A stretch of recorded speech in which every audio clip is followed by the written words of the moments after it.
China respondió y se está desatando una guerra comercial. ¿Hacia dónde nos va a llevar esto en el comercio internacional?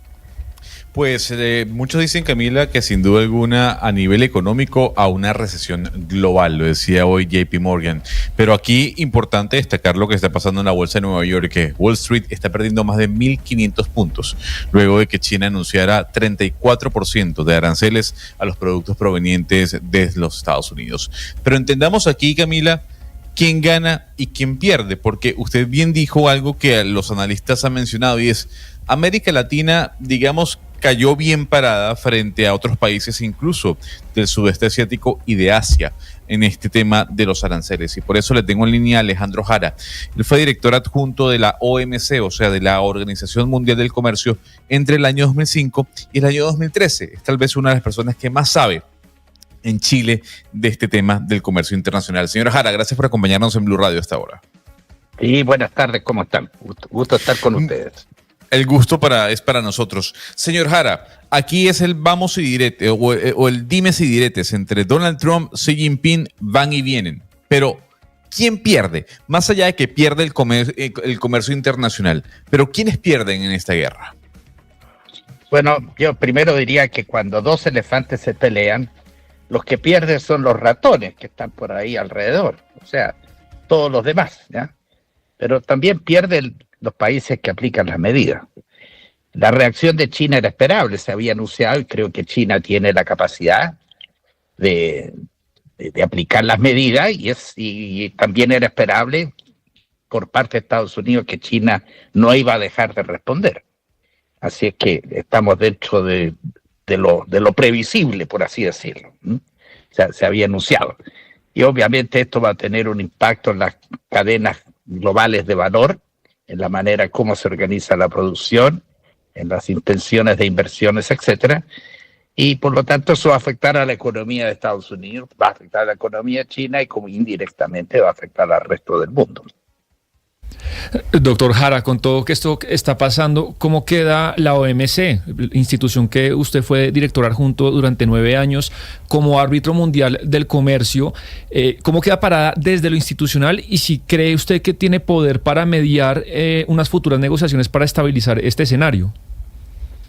Bueno, lo primero que hay que decir es que la OMC sigue subsistiendo como organismo, como conjunto de reglas.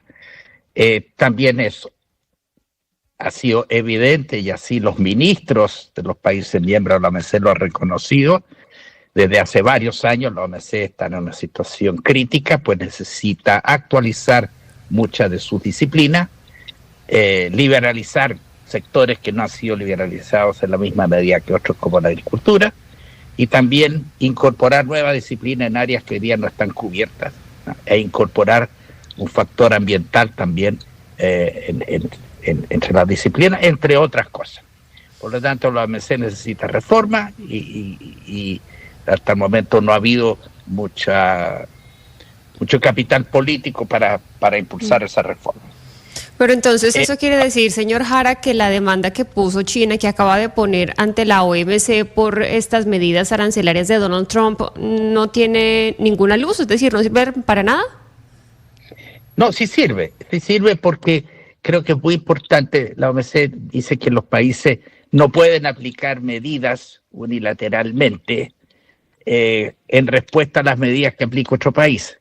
Para aplicar medidas de represalia necesita que haya una determinación del sistema de solución de controversias. Por lo tanto, China, otros países que hagan lo mismo, podrían responderle a Estados Unidos si quieren, después de recurrir al sistema de solución de controversia, como también lo podría hacer Colombia y Chile, que tienen tratados de libre comercio con Estados Unidos y deberían, a mi juicio, invocar los sistemas de solución de controversia previstos en esos tratados.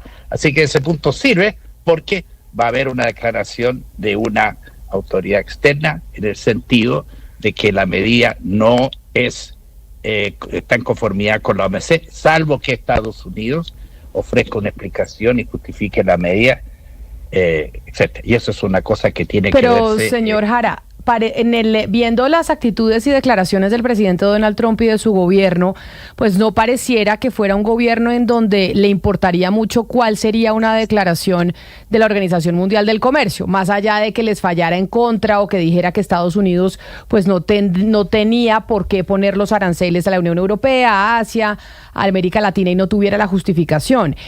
Ese hecho de que parece que a Trump poco le importa el multilateralismo, poco le importan estas organizaciones, hacen que la Organización Mundial del Comercio esté en riesgo, o sea, esté en riesgo realmente su viabilidad, su legitimidad y demás.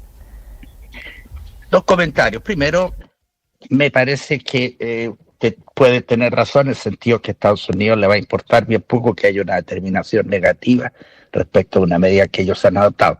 Debo decir que desde antes de Trump, de su anterior administración, ya Estados Unidos venía distanciándose de la OMC y teniendo menos interés y abdicando de su posición de liderazgo para promover la liberalización del comercio. Así que esto no es nuevo y tampoco cambió con el gobierno de Biden. Así que, bueno, y segundo, pero si yo voy a reclamar que no se está comportando conforme a las reglas del juego, lo que yo debo hacer es jugar las reglas del juego.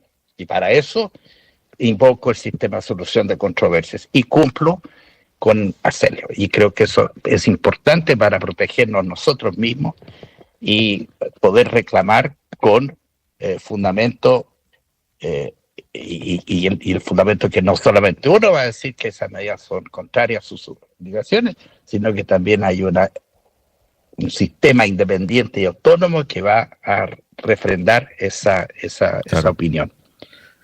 La OMC, por lo demás, pero ya no, el segundo punto es que la OMC, Estados Unidos representa alrededor del 13% de las exportaciones mundiales. Estados Unidos hoy día está en la práctica, de facto, marginado de la OMC. Lo que nosotros necesitamos es que la OMC siga subsistiendo como sistema de reglas para regular el comercio nuestro con China, entre nuestros países, con la Unión Europea, Japón, etcétera, etcétera. Y por eso necesitamos preservar eso, aunque Estados Unidos no esté participando. Y creo que eso es muy importante. El 87% del comercio mundial entonces necesita de la OMC, pero también consciente de que esa OMC tiene que cambiar. Y eso también es algo que si Estados Unidos no quiere participar, el resto de los países lo tendrá que hacer diseñando nuevas reglas de juego para el comercio entre ellos. El argumento, señora Jara, que da Donald Trump para aplicar estos aranceles recíprocos es que el mundo no se comporta como Estados Unidos se comporta con el mundo. Desde India, Europa, con los vehículos, con los pantalones, con los productos provenientes de los Estados Unidos. ¿Usted cree que conoce del tema comercial a nivel global que el mundo se ha aprovechado de los Estados Unidos? No, para nada. Yo creo que Estados Unidos, desde la Segunda Guerra Mundial, al comienzo fue muy generoso en abrir su mercado para permitir la recuperación de los países después de la guerra y para impulsar la liberalización del comercio. Y creo que eso ha sido muy importante y hay que reconocerlo. Pero creo que también los demás países han hecho muchos esfuerzos en abrir sus economías y prueba de ello, por ejemplo, para un país como Colombia o como Chile, que tiene tratados de libre comercio con Estados Unidos, en los cuales no se aplican los derechos de aduana para los productos que cumplen las normas de origen. Ahora bien, lo que ha hecho la administración del presidente Trump está referido al comercio de bienes y con una fórmula que no tiene mucho sentido técnico, tratando de resolver un tema de déficit comercial, un tema de seguridad nacional, según ellos, y tratando de hacer una relocalización de las industrias que han invertido afuera, en el extranjero, para producir bienes que antes lo hacían en Estados Unidos. Pero hay otra parte del comercio, que son los servicios, en los cuales Estados Unidos es el más fuerte y que tiene un superávit con el resto del mundo. Y aquí hay una cifra que dice que si se aplica la misma fórmula que Estados Unidos ha aplicado al comercio de productos, si se lo aplica al comercio de servicios, donde para equilibrar la balanza que es superavitaria para Estados Unidos, por ejemplo, Brasil podría aplicar impuestos a los servicios del orden del 148% a los servicios norteamericanos. O Arabia Saudita podría aplicar impuestos a las importaciones de servicios de Estados Unidos del orden del 218%. Y así suma y sigue. O sea, si aplicamos la misma lógica Claro. que está aplicando Estados Unidos y tomamos en cuenta la totalidad del comercio internacional, tendríamos también que actuar en el plano de los servicios. Claro, y nosotros, doctor Jara, pues América Latina, ese no es nuestro fuerte. Y por último le quiero preguntar eso, en su opinión con este nuevo mundo, ¿cómo queda parada América Latina? ¿La ve muy vulnerable? ¿De pronto en qué se puede sacar una oportunidad o cree que estamos realmente financieramente, económicamente muy vulnerables para lo que se viene? Mire, yo creo que América Latina está en una situación débil, porque no somos de lo más fuerte desde el punto de vista económico o político, pero además débil, porque nosotros hemos estado muy desunidos en el pasado reciente, en términos de no coordinar nuestras posiciones, no actuar de manera mancomunada, etcétera. Y creo que eso nos debilita en el mundo internacional. El impacto en América Latina va a ser variado según el país. Hay alguien que ahí sacó unos números, por ejemplo, dado que se excluyen algunos productos que son importantes en la canasta exportadora de Chile a Estados Unidos, como el cobre, madera, litio y otros. En realidad, visto desde un punto de vista global, el arancel que van a pagar el resto de las exportaciones ya no es como del orden del 10, sino que del 5%. Eso para dar una idea de magnitud, ¿ya? Que el impacto es variado. Tercero, podrán haber oportunidades también, o sea, si se le encarecen las importaciones de vino europeo, por ejemplo, italianos, franceses, españoles, a lo mejor puede ser una buena oportunidad para los vinos de Argentina o de Chile o de Uruguay en el mercado de Estados Unidos, ¿ya? Etcétera. Pero en fin, y yo creo que también esto es un incentivo para que nuestros países profundicen más su apertura al comercio internacional en términos globales, nuestros países profundicen la integración regional y en particular para aquellas economías de nuestra región que han estado tradicionalmente más cerradas, y estoy pensando en economías como la brasileña, la argentina, etcétera. Entonces, creo que también se puede hacer mucho más. Y por último, creo que aquí hay que hacer un esfuerzo de reagrupamiento, en el sentido de buscar mayor cooperación para aquellos países que quieren preservar las reglas multilaterales, que quieren cambiar, mejorar las reglas de la OMC. Estoy pensando Europa, la Unión Europea, los países de la Asociación Europea de Libre Comercio, el Reino Unido, con los países del CPTPP, o sea, Asia Pacífico, más Corea del Sur y otros que quieran participar.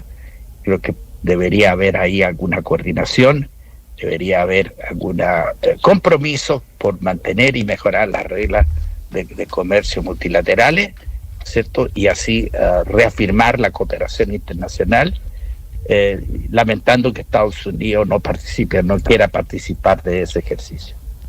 Pues exdirector adjunto de la Organización Mundial del Comercio, Alejandro Jara, gracias por aceptar esta entrevista, por darnos respuestas frente a tanta incertidumbre que hay sobre, lo que va a pasar con el sistema internacional del comercio después de los anuncios hechos por el presidente Donald Trump. Gracias por haber estado aquí en los micrófonos de Blue Radio.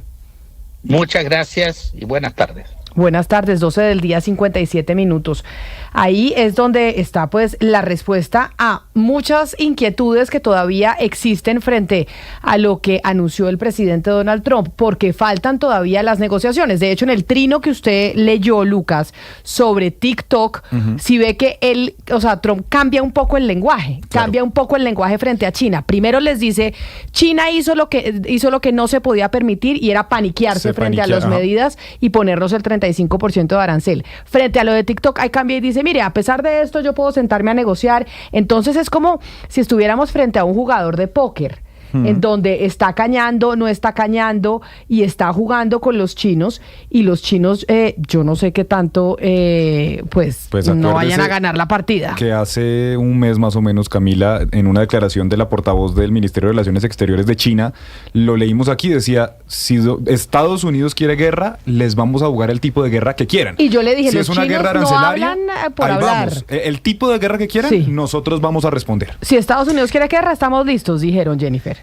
Y eso le gustó a la gente escucharlo, Camila, por lo que nosotros estuvimos hablando ese día. Pero mira, al principio del programa estábamos con Jerome Powell y él decía, mire, yo no sé cuáles son las intenciones que tiene el presidente con la subida de estos aranceles. Y yo creo que las intenciones son claras, Camila. Lo hizo en el primer mandato y lo está haciendo ahora. Esto es una geoeconomía, como lo llaman algunos analistas económicos, que básicamente es utilizar la economía para lograr objetivos geoestratégicos. Y yo creo que ayer quedó muy claro, ¿se acuerda? No sé si usted lo vio, que el presidente Trump dijo, yo estoy dispuesto a bajar los aranceles a los países a los que se los subí si me ofrecen algo fenomenal. Que es fenomenal, pues habrá que ver. Pero es un juego absolutamente geoeconómico. Quiere utilizar la economía para objetivos geoestratégicos. Se está utilizando la economía y el comercio, Jennifer, para hacer política internacional, para hacer diplomacia. Y ese es un temor que tienen muchos, es por qué hoy se está usando la economía, que debería estar aparte de esa estrategia diplomática y de esa estrategia geopolítica, y por eso, pues yo les decía ayer arrancando el programa, acá hay un tema de seguridad que los Estados Unidos está tratando de poder fortalecerse con miras a un conflicto, si es que este se llega a dar, no se sabe si se va a dar, y poder estar fortalecido en caso de que tenga que enfrentarse a una potencia como China. Nosotros llegamos hacia el final de esta emisión. A ustedes mil gracias por haber estado conectados con nosotros durante toda la semana aquí en Blue Radio. Ya llegan nuestros compañeros de Meridiano Blue con muchas más noticias para ustedes de Colombia y del mundo.